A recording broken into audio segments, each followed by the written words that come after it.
Good afternoon, everyone, and welcome back. Okay, just a couple of things, and then I'll turn it over to our guest. Today, President Biden spoke virtually with people from across the country who shared how the Biden-Harris administration's Investing in America agenda is benefiting their lives and how it is planting the seeds for a brighter future for their community.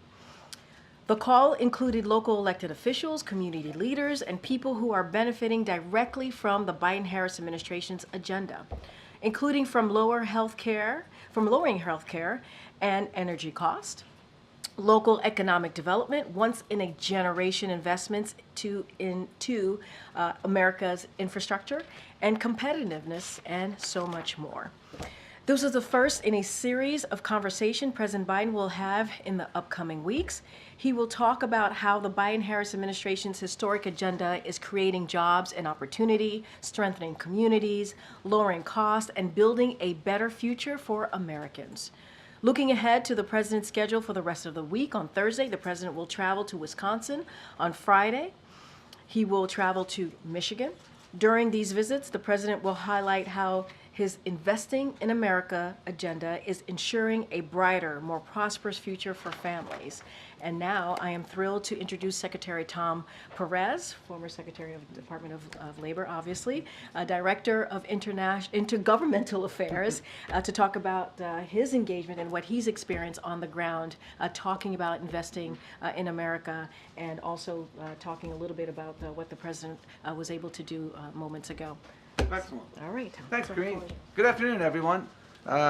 It's great to be here with all of you. As you heard from Karine, and you saw recently, a few minutes ago, quite frankly, from the president, President Biden kicked off the first in a series of engagements to highlight the impacts of his Investing in America agenda. In addition to the travel that was described to Wisconsin and Michigan, he will have conversations on a regular basis with American families who've been positively impacted by the historic investments of the Biden-Harris administration. He'll also hear from mayors, local elected officials, community leaders, and others about how these investments have transformed their lives and their communities. And as a senior advisor to the president and the director of our Office of Intergovernmental Affairs, I work closely with state and local elected officials, with union leaders, faith leaders, community leaders. I've had the privilege, to make a long story short, of making a lot of house calls in communities across the country over the past 15 months or so, and observing how they've been transformed by this Investing in America agenda. You're well aware of the historic progress that the Biden-Harris administration has made in job creation, healthcare access, and so many other critical areas. Behind every statistic, I learned a long time ago, is a real person, a family, a community that's seen progress and seen hope. When I went to Wausau, Wisconsin, for instance, I joined the Thau family in front of their home that they've owned for over 40 years. And for as long as they lived there, they'd been drinking lead-contaminated water. Through funding from the bipartisan infrastructure law, they had their pipes removed and replaced by union labor, I might add. One of their young grandkids even helped switch on the new water service line. Thanks to the president, 3 generations of the Thau family now have access to clean water. No family should have to worry that the water from their tap will poison their kids or their grandkids. President Biden and Vice President Harris know that a fighting chance at the American dream includes access to clean water, and have made this historic commitment to replacing every lead pipe in America, in homes, in schools, over the next decade. In the Osage Nation in Oklahoma, I met a mom who had moved off the reservation in search of opportunity. She didn't want to leave, but she needed to find work. After our administration invested $40 million to deliver affordable, high-speed internet to the Osage Nation, she returned home and got a job installing the fiber optic cables that will bridge the digital divide across the reservation. She loves her work, and she loves serving her community. In today's world, high-speed internet is like water. It's an essential public good that should be affordable and accessible to everyone. It's also a healthcare imperative. I learned this from meeting a woman who runs a health clinic in rural Wisconsin, and explained that telemedicine is a critical element of their healthcare delivery. especially mental health treatment. If our patients lack high-speed internet, she explained, they lack health care, because for all too many people who don't have a car, it's way too far to drive. And as she explained, tragically, the gaps can have literally life and death consequences. That's why the President and Vice President have made unprecedented investments to connect Americans in every corner of our country to high-speed internet so that a person's zip code never determines their destiny. In Macungie, Pennsylvania, I met with union members and company leaders and elected officials at the Mack truck plant that, thanks to significant federal investments, is retooling to produce clean energy trucks. For instance, they are manufacturing electric garbage trucks for municipalities that are trying to meet their clean energy goals. They even let me test drive one. I used to work on the back of a trash truck when I was in college, and that was kind of a thrill, parenthetically. But in communities like Macungie, one of the greatest fears that parents have is that their children will have to leave town to chase opportunity, to find a good job. These investments in Macungie and in other communities like Macungie across the country are changing that equation across America.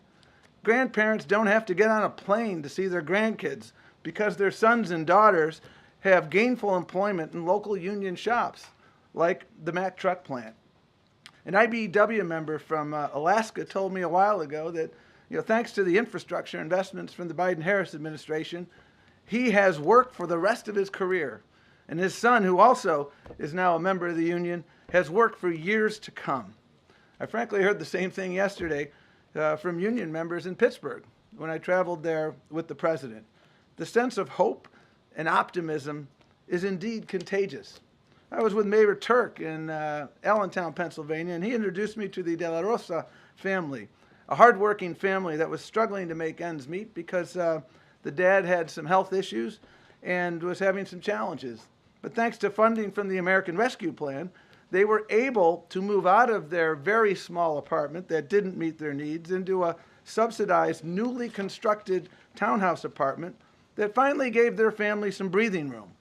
Their son David, who is 18 years old, gave me a tour. And his highlight, as he said to me, and I remember this like it was yesterday, Tom, I've never had a backyard before. And he showed me the backyard. First time they ever had one. And by the way, he's got a full ride to UPenn, just started last week. And we're going to continue to stay in touch because Mayor Turk and mayors across America, Republicans and Democrats, have said to me repeatedly during my house calls that they have never had the opportunity to do more good for more people than they've had over the last 3.5 years, thanks to these investments by the Biden-Harris administration. And I'll note that business leaders have expressed a similar sentiment. As a former labor secretary, I have a habit of talking to businesses, and I always ask them the same question: what keeps you up at night? The most frequent response I hear these days is workforce. We have a workforce shortage. We have so much opportunity. We need to make sure that we build the skilled workforce to compete. That's undeniably a challenge, but it's a great challenge to have.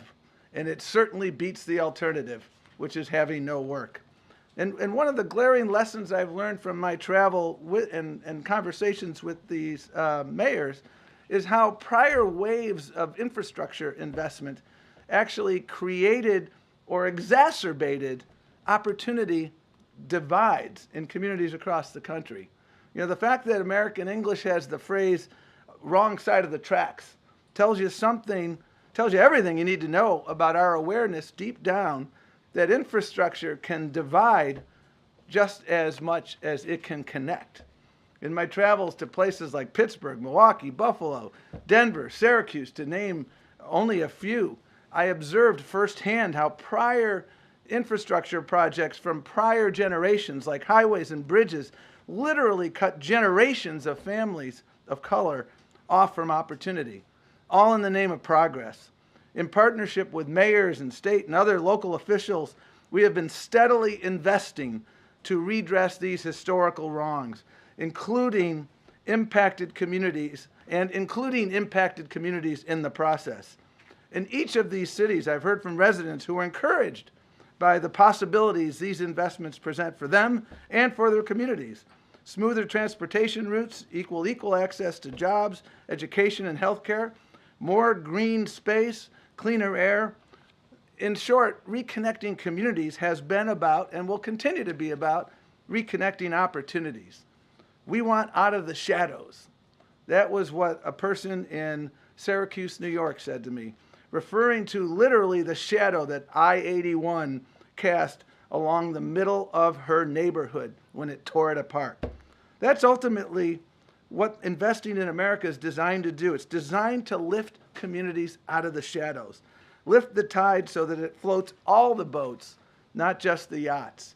President Biden has kept his promise to be a president for all people, from small towns to big cities, red, blue, purple states, places that for all too long were overlooked or left out.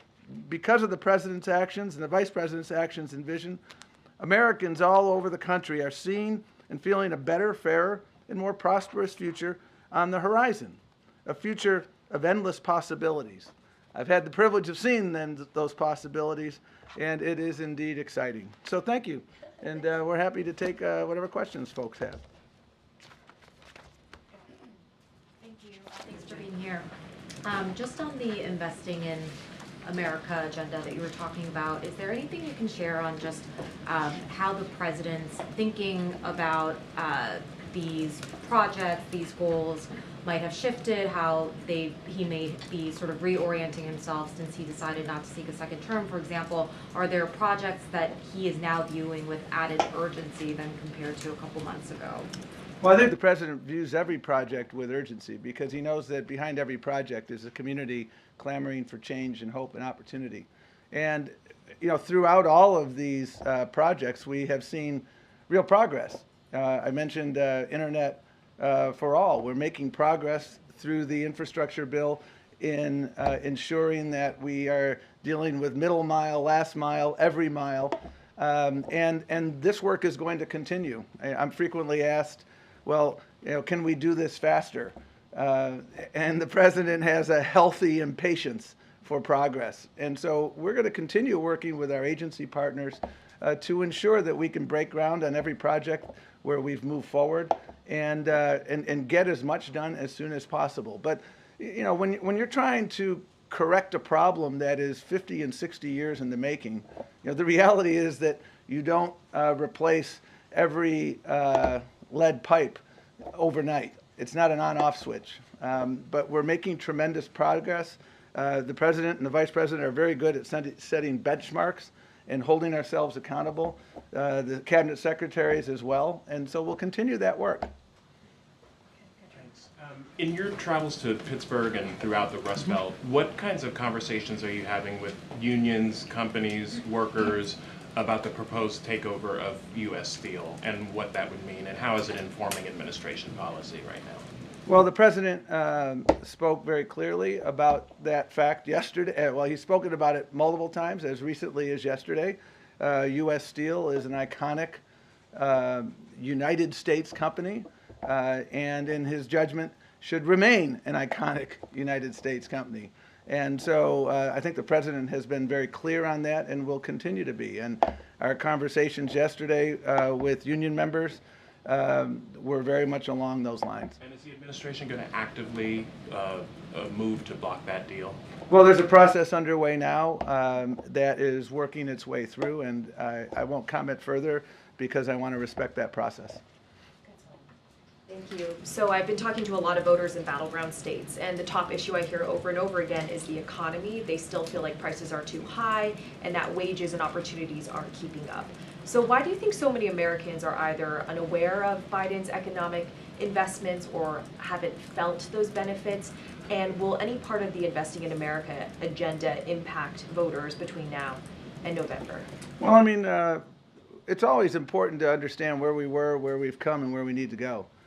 4 years ago, we were in the throes of a pandemic exacerbated by a president who got so many things wrong and so many needless funerals because he didn't follow the science. We were in a pandemic-induced recession that resulted in millions of jobs that were lost. And the president came in, and the American Rescue Plan is aptly named because it really did not only rescue the economy, but it rescued many lives, and it ensured that we could move forward. And a number of the investments I've described, lead pipes, internet, high-speed internet for all, these are investments that are well underway, but undeniably there's still more work to be done in those areas. When you look at wage growth is growing by more than the rate of inflation, which means now people are making more than the cost of living, so they have more money in their pockets. And what we need to continue to do, because people are living their lives, they don't, I understand this because I've spent a lot of time, at kitchen tables, and people don't spend the amount of time devouring politics that, some folks here in Washington do. They're living their lives. And the purpose of this tour, quite frankly, is to remind people, because I can't tell you the number of times people look at a community center in a city or a town and they were unaware that that community center got built in no small measure because of money from the American Rescue Plan. So, we undeniably understand that there's more work to be done, but at the same time, as people understand where we were and where we've come, I see excitement everywhere about where we're going. I'm hoping you can expand on this a little bit. Sure. Is the purpose of this tour to promote policies that were already passed, to build public enthusiasm for the president's agenda? And obviously you're a political preacher who was a former DNC chair, and I don't want you to violate any rules. But is it a coincidence that the president is going to two critical blue wall swing states for the first stops on this tour? Well, the first speaker today was Randall Woodfin, the mayor of Birmingham, Alabama. We're not looking at red or blue. We're looking at red, white, and blue. If you look at where infrastructure dollars, if you frankly follow ARPA dollars, follow every funding stream, you can't disaggregate red states, blue states. The president has said repeatedly, and the vice president have said, we are the president and vice president for everyone. In my travels that I described, I've been to Oklahoma, I've been to Texas, I've been everywhere where we are seeing investments. And the purpose of this, and it kind of gets back to the most recent question here, is educating people about what has been accomplished. People have a right to know how their taxpayer dollars are being spent. And a big part of this tour is to educate folks that your library that didn't used to have high-speed internet, and I've been to one of those libraries, and it now has it.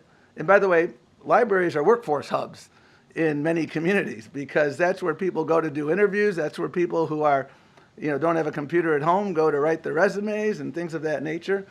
Educating people, I think it's a really important part of governance. It's a really important part of making people believe that government can work for them. And so that's what this tour is about. And just the Wisconsin and Michigan being the first. Well, again, Birmingham, Alabama was the first conversation he had. Zoom and Air Force One Well, landing. I think if you look at the president's travel and the vice president's travel over the course of this year, when there's a hurricane or a storm, a weather event in Iowa, we were on the phone with the governor of Iowa approving an emergency declaration overnight. Same thing in Texas and Oklahoma and elsewhere. Storms don't just go to blue states or red states. Storms go everywhere. And that's been the focus of the president, the vice president. Thanks, Secretary.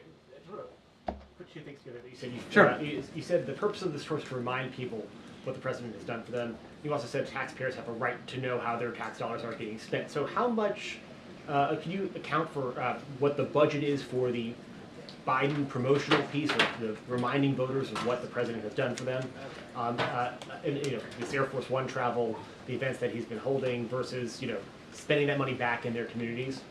Well, it's minuscule compared. Look at the investments that have been made over the course of the last 3.5 years. They are unprecedented in scale and scope.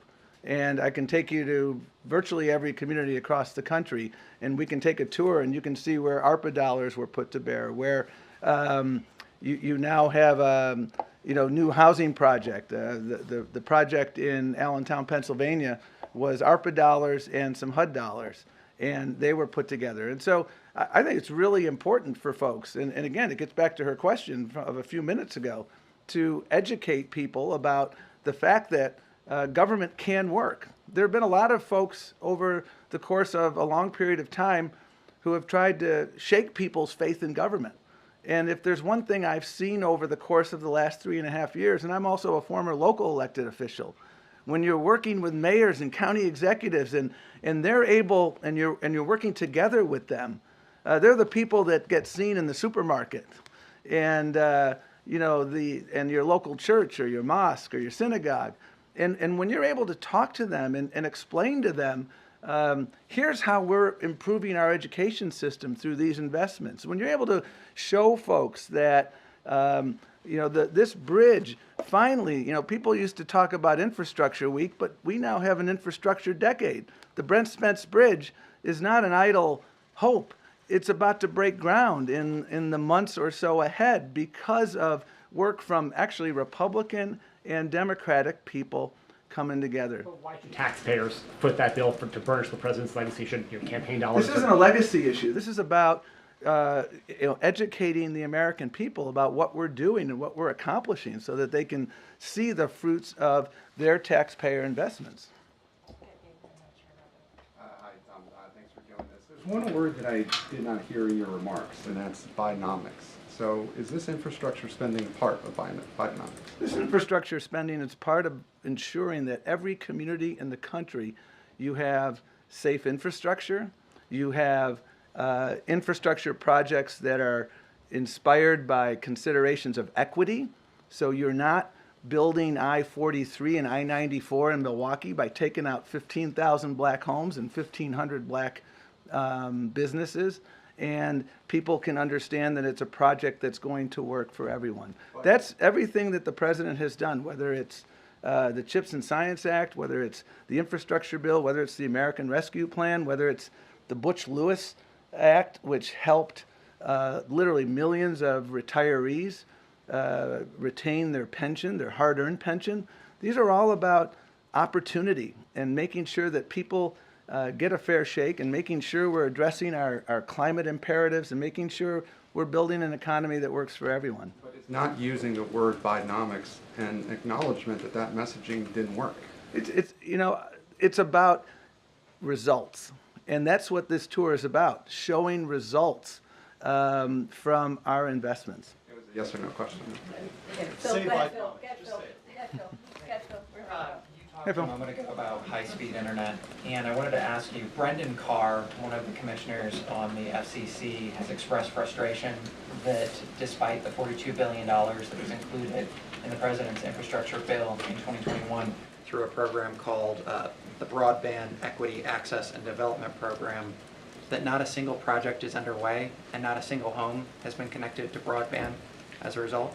Is that accurate? Can you tell us? I'll have to talk to the families who've been connected as a result of middle mile programs. I was up in New Hampshire 7 months ago. This program specifically? Well, I don't know. I did not get the precise funding stream through which the homes of people I met in New Hampshire are now connected, or the library in Wisconsin is now connected. But what I can tell you is because of leadership at both a federal and a state and a local level, these communities and federal dollars, these communities now have affordable high-speed internet. The one thing I will say about the FCC is we work very closely with them to make sure that people who couldn't afford internet could get a subsidy. The American Connectivity Program was something the president and the vice president very strongly supported. It expired in May, I believe, of this year, and we spent a lot of time. We sent over a supplemental budget request, and by the way, almost 50% of people eligible for that subsidy are military families, and that's unfortunate that the Republicans in Congress chose not to extend that, because more people participated in that program than were participating in food stamps. So this is not a small program, $42 billion. I mean, that's a big deal. Does the White House have an estimate of how many homes have been connected to broadband? I don't have that at hand, but I can certainly work with you to answer that question. Get that for you, for Sure. All right, thank you, Tom. Thanks a lot. Appreciate it. Thank you. Take care. Appreciate it. All right, first time at the podium. Thank you, Mr. Secretary. Okay, Zeke, I don't have anything else at the top, so go for it. Thanks, Karine. What did the president mean when he said Israeli Prime Minister Benjamin Netanyahu wasn't doing enough to reach a hostage and ceasefire deal? So here's what I'll say. He was asked a question by your colleague, a direct question, and he answered it. What I will say, I think more broadly, which is important to note, and the president said this in his statement over the weekend, is that make no mistake about it, Hamas leaders are going to pay for these crimes. And he and his team, for sure, will keep working around the clock to get this hostage deal done. And this is a president that has been pretty clear about that. He's spoken about making sure that we get this hostage deal done. He's met with the hostage families, all of them.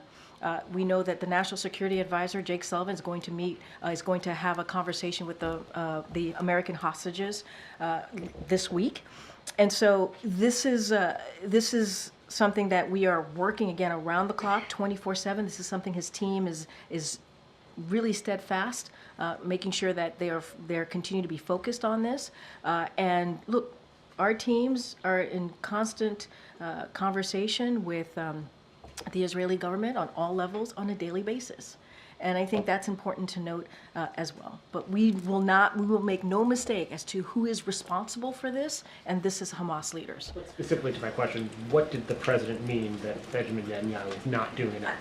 I don't have anything more to add. The president was asked a direct question. He answered that question. What I can say is that, what I can say is this, is that we have made it very clear. The president over the weekend made it very, very clear as to who is responsible. It is devastating. The heinous acts that we have seen by Hamas is devastating. And those 6 hostages, their families are grieving. The president was very clear about that in his statement over the weekend, and he's going to continue to work around the clock. And that's the focus of the president and this administration. Quickly on a different topic, the president yesterday also said that he was a little remorseful that the Secret Service wouldn't let him go into the crowds the way he once was as a candidate. Was that in response to any specific change, or just has something changed in terms of the security around the president, or is that just So I did see the president say that. I would have to refer you to the Secret Service to speak to the president's comment. That is something that when it comes to the president's security or any of the security of the 4 principles, I can't speak to that from here. You have to speak to the Secret Service. Kathleen. Thanks, Karine. Kirby said that President Biden has been very personally involved in the ceasefire negotiations. Can you give any color on any meetings he's had today on the Middle East? Any meetings with his aides or foreign leaders on this today? So, as I said, his aides are in regular touch on a daily basis on this particular issue of trying to get this hostage deal. It is a priority. It is a must. We want to get this done. The president, as you know, and the vice president were in the Situation Room yesterday, meeting with a few of their advisors of this administration to talk about next steps, to talk how we're going to move forward here. We talked about how we are also continuing to engage with our co-mediators, which is Egypt and Qatar. That continues. And so the president gets daily updates from his team. He had the PDB this morning and got an update from his team then. And so he is, and has had, even during the past 2 weeks, we have read out multiple conversations that the president has had with leaders in the region, including Egypt and Qatar. So that is not going to end. The president focuses on that on a daily basis. He is passionate, committed, wants to see this happen, and his team is working around the clock to get this deal done, and that's what we're going to focus on. The president was the last person to face Donald Trump on the debate stage. Vice President Harris will be doing so in a week. Has President Biden shared any pointers or advice to the vice president? So as you know, they were together yesterday. They were shoulder to shoulder, right? As they have been in the past 3.5 years, working on behalf of the American people. You certainly will continue to hear, as we heard from Secretary Tom Perez, on what we're going to do to continue to make sure we deliver on the unprecedented results that we've gotten for the American people. Look, what I can say, and I'm going to be super mindful because there is the Hatch Act, as I say all the time. I know you guys love me saying that. The best choice, this is the president that said this, the best choice that he's ever made is to pick the vice president as his running mate. And so he is certainly very proud of the vice president and has been has seen her as a critical partner over the last 3.5 years. They talk regularly. They talk very much regularly. You saw them yesterday, and they certainly stay in touch. I just don't have anything beyond that to share. Okay, go ahead, Trevor. What more could Prime Minister Netanyahu be doing to get a deal done in the president's view? So look, I don't have anything to add or any color or anything more specific to add to what the president said yesterday. Again, he was asked a direct question. He answered it. Don't have anything else to add. What we're going to continue to do is continue to have conversations on next steps with our co-mediators, as I mentioned moments ago, Qatar and Egypt, to figure out how to move forward. We are committed, this president is committed to making sure that we get a ceasefire deal. We got to remember what this means. This means that it ends the war. The president wants to see this war ended. The president wants to see the Palestinian people continue to get relief. We want to up the assistance into Gaza to the Palestinian people, and we want to get hostages home. We want to get hostages home to their family. And what we, the story that came out over the weekend of these 6 hostages, obviously one of them being an American citizen, is devastating. It's devastating. It was it was a devastating news and heinous act that we saw by Hamas.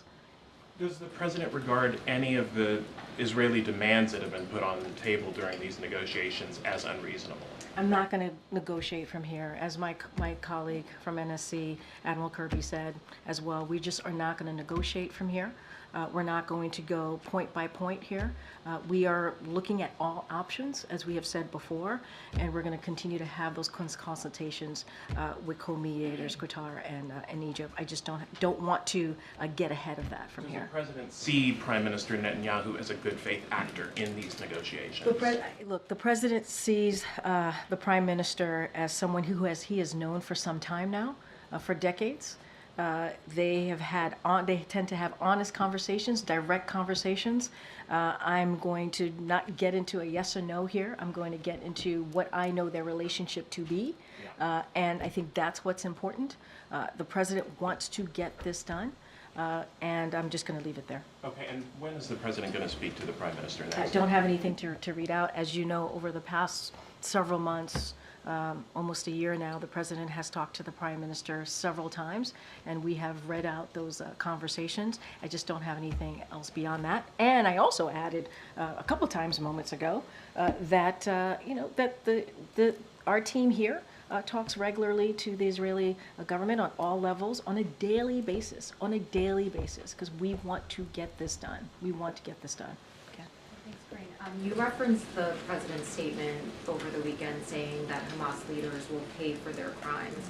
Are you making a specific reference to actions the U.S. is planning to take to ensure that will happen? So I'm not going to get into, as you know, we just don't telegraph those types of things. We wanted to send a clear message, and we did.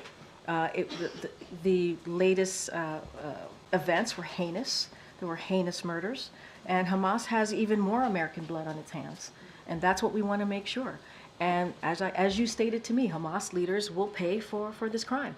I'm not going to telegraph from here, from this podium, what that's going to be. That's not something I'm going to do from here.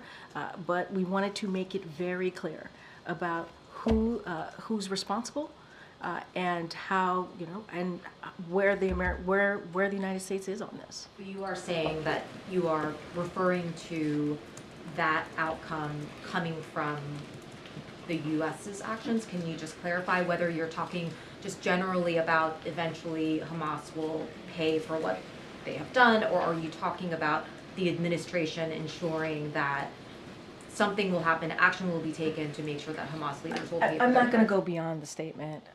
As I said, Hamas leaders will pay for this crime. What we saw over the weekend was the latest heinous murder, and that's what it was. And so we are going to be very clear on calling that out. If anything, Hamas has even more American blood on their hands, even more. And so we're going to continue to be really clear. I'm just not going to go beyond that statement, beyond what I'm saying here. I'm not going to telegraph anything from here. And we wanted to make the president in his statement, I think, was pretty clear. But we do not telegraph on what that could look like. And just following the death of another American hostage, can you talk to us about where the administration is now on the idea of some kind of deal, some kind of attempt to rescue just the American hostages, not as part of a broader package? No, I understand the question. I know that's come to us a couple of times. I'm not going to get ahead of what we're trying to do right now, which is get a ceasefire deal. I don't want to get into hypotheticals at this time. I'm just going to be super, super mindful. We are going to focus, continuing to have our conversations, consultations with Qatar and Egypt on the next steps on how to get this done. It is a priority for us, and so not going to get beyond the hostage deal that we're trying to get at this time. Is the president concerned that there could be another moment, another day when he learns that an additional American hostage has been killed as he's working on this deal? I mean, he's the president of the United States, and he cares about American citizens. He cares about innocent people. And this is why he's been working around the clock with his team. His team has been leading this effort and working around the clock in getting this deal done, of course. And we can't predict what's going to happen next. We can't. And so, these are dynamic situations. And so we have to continue to work around the clock to get this done, and that is the president's commitment. I don't think I've seen you in the briefing room before. It's nice to be here. Yeah. What's your name? Thank you. It's Scott McFarland. Hi. Oh, that's right. Hi. Good to see you. Let's talk about this some more. Yeah. This is lovely. Sure. Let's go have some back and forth. Hey, Scott. Last month, the president in an interview said he's not confident at all about a peaceful post-election in America. What's the White House's concern about unrest, baseless challenges to election certification, and is the administration doing anything to prevent or protect against danger? So I'm going to be really also very thoughtful here, not get ahead of what's going to happen in the upcoming months. I think, and going back to the answer that the president gave, if you saw what happened on January 6th in 2021, I think any president who cares about our democracy, who cares about our freedom, who cares about free and fair elections, who truly cares about that, would be concerned. You can't be blinded by what happened under the last president. You can't be blinded or forget what happened on that day when 2,000 mobsters, or not mobsters, but a mob of 2,000 people attacked the Capitol. They did. They attacked the Capitol. And they were told to go after the former vice president. And they were told that the elections that had just occurred, that dozens of Republican judges said it was free and fair, and the results were the results. They didn't believe in that. And so that is a scary thought. That is a scary thought. The president obviously is going to do everything that he can to protect our democracy, to protect our freedoms, to protect the free and fair elections. And, and that's what he was talking about.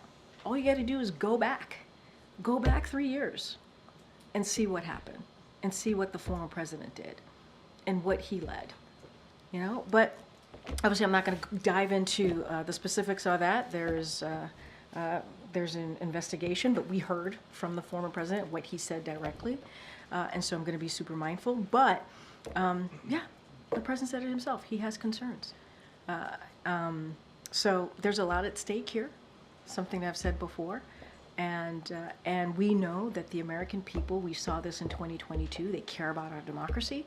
They care about freedoms. This is something that they truly want to see protected, and that's something that the Biden-Harris administration is going to continue to work on to protect that democracy and freedom. Okay, Dave. Thanks, Karine. Does the president support the 10,000 hotel workers that went on strike?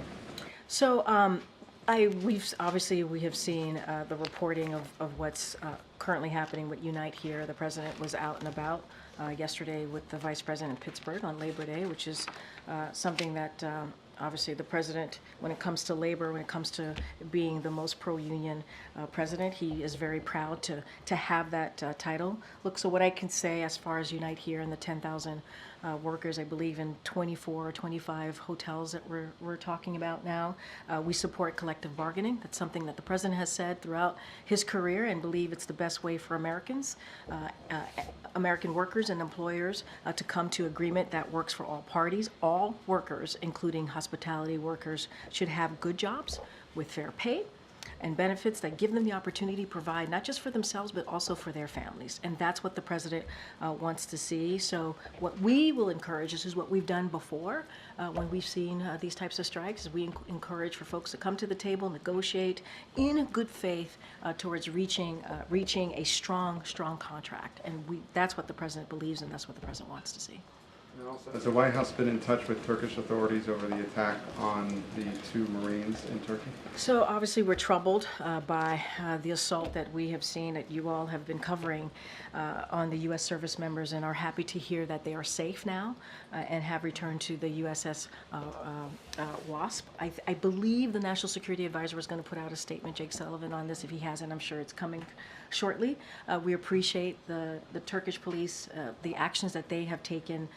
This is a serious matter, and we are holding those responsible accountable, and they are holding, to be more clear, those accountable responsible. And so for anything more on details or specifics on what's happening, and what the Turkish government is doing, or Turkish police is doing, I would refer you to the Department of Defense, who also put out a statement on this as well. Okay, Peter. Thank you, Karine. In the president's public comments, why is he harder on Benjamin Netanyahu than he is on the terrorist leader of Hamas? The president has been very, very clear about Hamas leaders and what they have done. He was very clear on October 7th. He has been very clear multiple times thereafter on what Hamas has done. And they have, it is a heinous murder of what they did recently, and what they did on October 7th, and what they, more than 1,200 souls were taken, and then hostages were taken. That's why we're trying to get this deal done, to get people home to their families, including American hostages. And we're continuing to be very, very clear about that. He was asked a question, he answered it directly, but Hamas is responsible. They have more American blood on their hands. The president was clear about that in his statement, and he has been over almost a year now, has been very clear about that, and will continue to be so. A different topic. Since when does the vice president have what sounds like a southern accent? I have no idea what you're talking about. Well, I mean, this is... she was talking about unions in Detroit using one tone of voice. Is this something that same you think... line Okay, Peter. that she used the same line in Pittsburgh, and it sounded like she at least had some kind of a southern drawl. Do you hear the question that you're... do you think Americans seriously think that this is an important question? They care... You know what they care about? They care about the economy. They care about lowering costs. They care about health care. That's what Americans care about. So that's what they want to hear. This is something... They care about, your colleague just asked me about, what basically we talked about, went back and forth about democracy and freedom. That's what they care about. I'm not even going to entertain some question about the president. It's just, hearing it sounds so ridiculous. Well, but hearing it is... The question, I'm talking about the questions, is just insane. Is that how she talks in meetings here? I'm just... Peter, we're moving on. We're so moving on. Go ahead, Anita.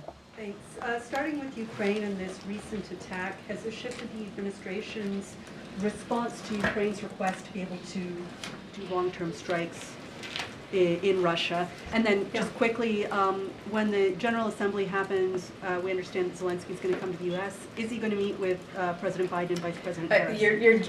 Your last question, you're jumping way ahead of me. I don't have anything for you as far as President Zelensky specifically attending, not attending. That's something that you would have to talk to the Ukrainian government. What I will say is the latest strike is obviously it's horrific. It's a reminder of Russia's brutality. It's something that we cannot forget. It is also critical that the world continues to stand with Ukraine as they are fighting for their sovereignty, as they're fighting for their freedom. And so what we can say from here is that President Biden's has been very clear for his support for the Ukrainian people, and that continues to be unshakable. And that's what I can say. As far as our policy, to your first part of the question, nothing's changed. I don't have a change of policy to speak to. The moon. Shooting for the moon. President of China is coming to the APEC meeting in Peru. President Biden is expected to attend. Are they going to meet? I know National Security Advisor Jake Sullivan spoke to this when he was doing his press conference and when he was in Beijing, I believe last week. I lose track of days and times sometimes. And so I don't have anything to share beyond on what the National Security Advisor shared during his press conference. So I'll leave it there. The president returned from Pennsylvania yesterday. He made a statement to the pool about not getting back out into the large crowds, that the Secret Service saying essentially that it was too dangerous. Can you clarify? Yeah, I was just asked this question, I believe, by Zeke, your colleague, moments ago. I don't have anything else to share beyond what I just shared with Zeke. I believe you asked me these questions. Okay, good. But I just don't have anything to share. No, you have to, this is, when it comes to the president's security or any of the principals, Secret Service, you have to talk to Secret Service about that. They can share more if they choose. And he is going back on the campaign trail this week, so nothing has changed. Nothing has changed as far as his travel. We are going to be out there. As you just heard me speak to him going to Wisconsin on Thursday. He's going to be in Michigan on Friday. We just got back to your point in your question when he was answering answering question or making a statement yesterday. He was in Pennsylvania. He's looking forward to it. He's looking forward to being out there, speaking directly to the American people, talking about what we've done this last 3.5 years. And so he's excited about that and wants to continue that. Okay. Thank you. The Vice President released a political ad this morning where she mentioned that price gouging is a problem in the United States when it comes to grocery prices. And I wanted to see if there's anything that the Biden-Harris administration is doing to address price gouging, if there are targets in mind, and sort of the activity that the administration has around this issue. So look, obviously, we have been very much, an administration has focused on lowering cost. That is something that we continue to do. As one of the most recent events that the president and the vice president had was indeed talking about how to lower prescription drugs. And so that is something that you know that we've done and over the past couple of years. As it relates to the campaign, as it relates to the ad, I got to be mindful. Just I have to say this at the top. Harris campaign can speak to specifically to the ad, but we have made some progress in lowering prices, as I just mentioned about the Medicare. What we've been able to do with beating back pharma and lowering some prices there when it comes to health care. And they have taken on price gouging. This is something that we have done here in this administration, including partnering with state attorneys generals to crack down on anti-competitive behavior in grocery and agriculture markets. That is something that we have done in the past 3.5 years in this administration. And so obviously, it's something that we have focused on. What we want to do, and this is an issue that Americans care about, the economy. We want to continue to lower costs for Americans. We want to make sure that big corporations and billionaires pay their fair share. And we want to make sure that we build an economy that works for all, from the bottom up, middle out. This is all connected. And what the president and this vice president has tried to do over the 3.5 years. There's the White House believe that price gouging is, despite the efforts that you described, that price gouging continues with grocery prices. Yes, we've talked about this. We have seen, now to be clear, we have seen grocery prices come down over the past year or more, and so that is important. And a lot of that is the work that's been done from this administration. The president has called out companies, right, who we know were doing just that, raising the cost. But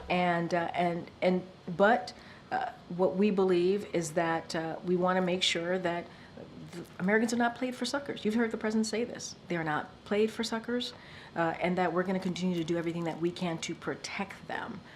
And so, again, we've done work on dealing with price gouging, working directly with state attorney generals to crack down on certain actions that we have seen, and we'll continue to do that. And then just one other topic. It was striking, at least to me, to see the White House tweet out a photograph of the president yesterday meeting with his hostage team in the Situation Room.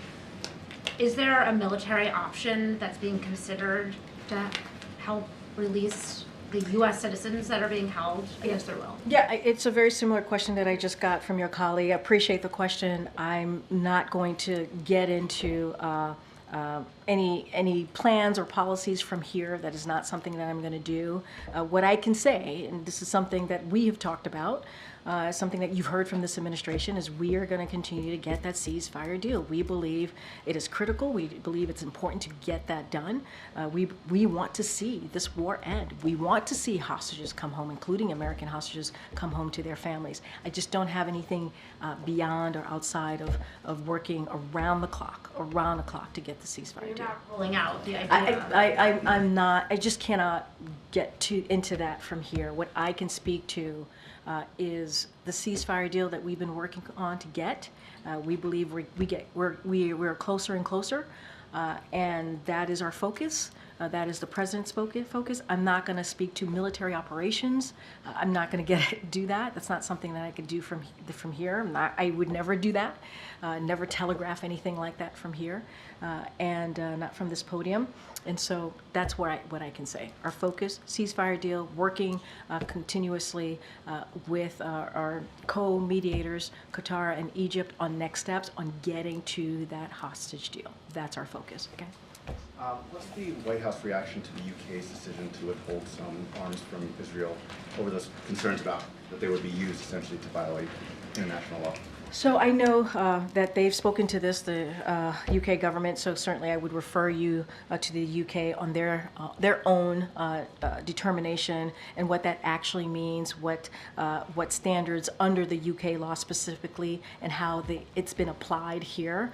So that is something that they have to speak to. I just don't have anything beyond that. On the White House side, has there been any conversations with the UK about what that means, and does that have any impact? Does this kind of decision have any impact on the goal of getting a ceasefire deal? So look, what I can say is we're going to continue to try and work and get on a ceasefire deal. That's our focus. That's what we're going to continue to do. If you're asking me if we were giving a heads up by the UK government, we were given a heads up by the UK government. But this is something this is their determination. This is something that they have to speak to and how they get to that decision.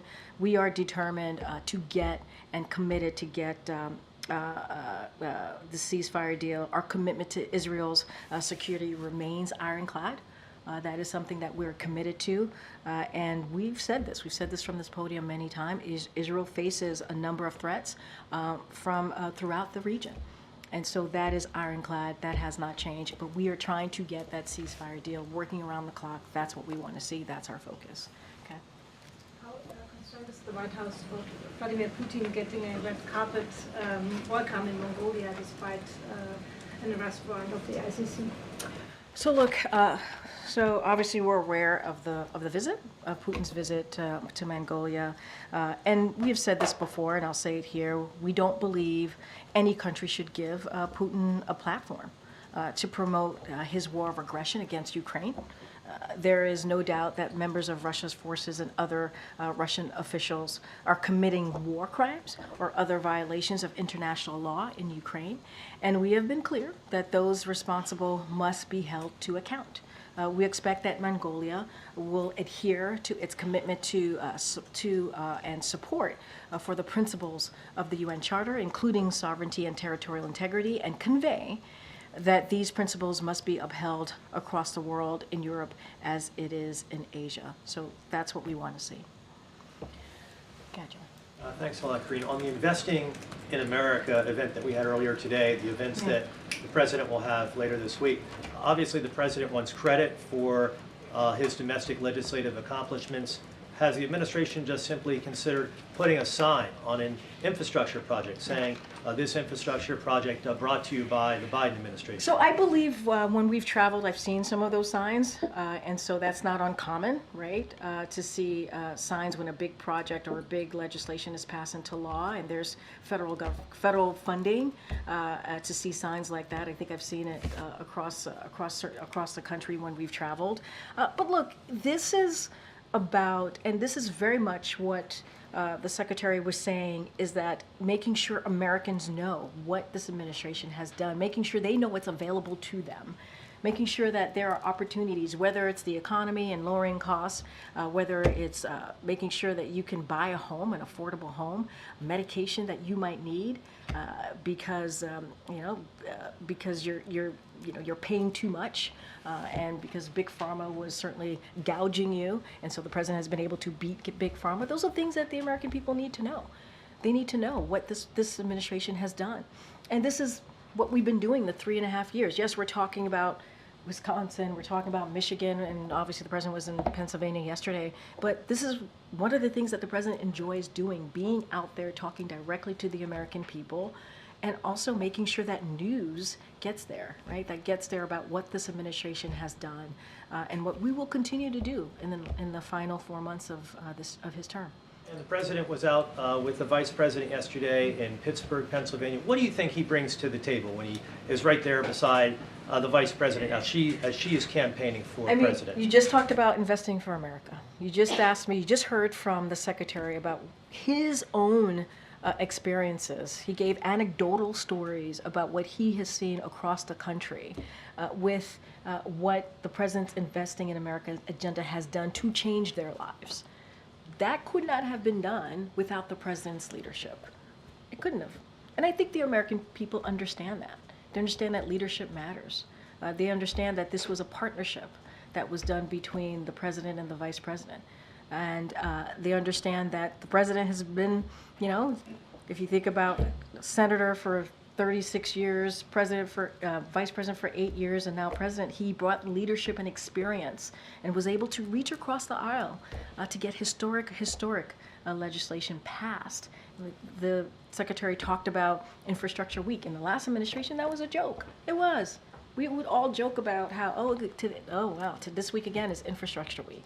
And now because we're able to pass a bipartisan legislation in this political environment, now we have infrastructure decade, and that matters. And that was done because this president had the leadership, had the experience, has the foresight to understand what the American people need and what is discussed around the kitchen table. And so that's what he brings. He brings experience and understanding, and he can speak to the partnership that he's had with the vice president for 3.5 years. I think that's important. Get Karen. Thanks, Maureen. Congress is set to come back to Washington soon, and government funding will be a big priority for them. So here we are again at this time of year. House Republicans seem to be floating a timeline that would push the deadline, like fund the government through next year, early into 2025, but attach the SAVE Act to this funding bill.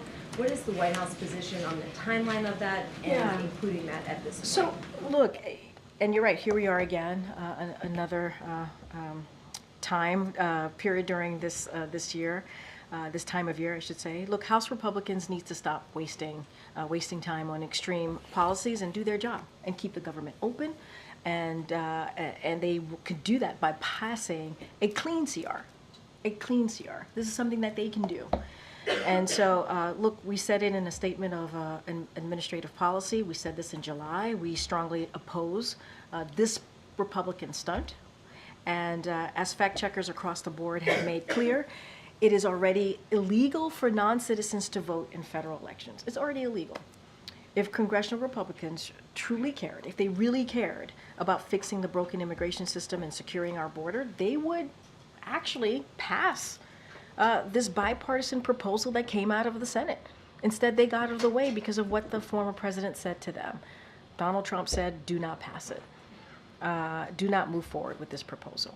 So we want to see a clean CR. That's what we want to see. And what kind of outreach is the White House doing with the Hill at this point? And does the president have any plans to engage with congressional leaders? Look, I don't have anything to speak to as it relates. We don't have anything to speak to as it relates to the president's engagement specifically on this issue.